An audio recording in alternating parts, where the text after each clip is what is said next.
As we said previously, Lewis structures and Lewis theory is a very simple model that we can use to predict and draw molecules with very limited knowledge.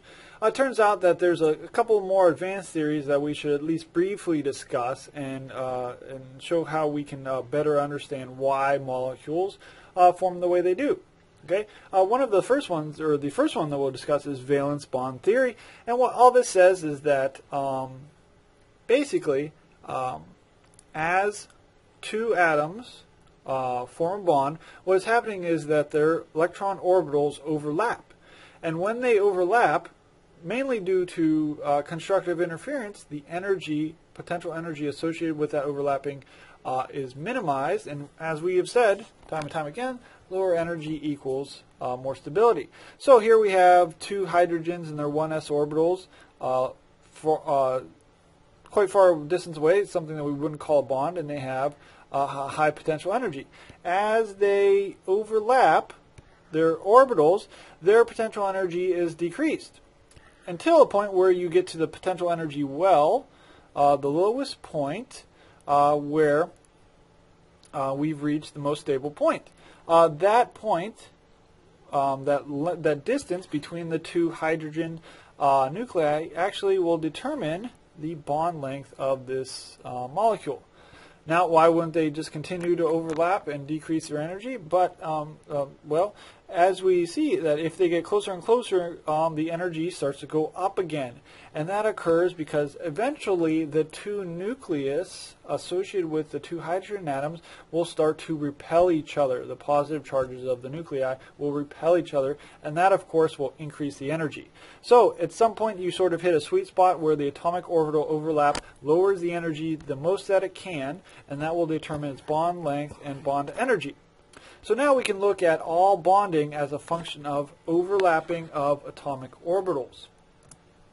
Okay, so our first example would be hydrogen sulfide, H2S. We can see why this occurs.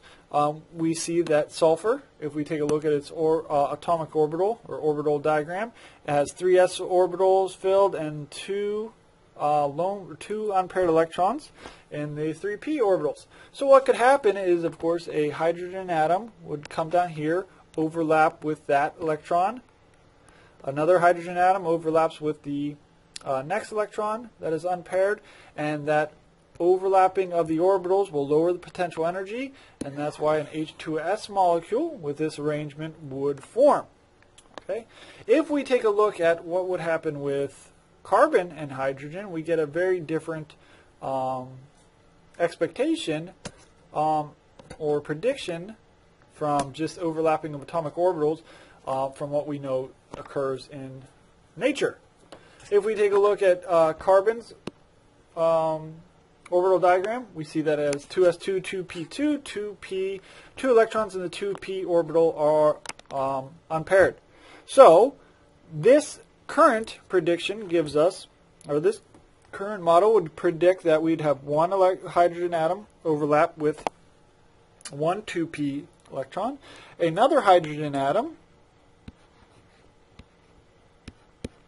could overlap with the second electron in the 2p orbitals, but there's no electron in the third orbital to overlap, and of course we know that the 2s orbital already has 2 electrons in it. It can't overlap with another electron. You can't put 3 electrons in the same orbital. So currently, with this model, we would predict to have a CH2 molecule with a 90-degree angle between the two hydrogens.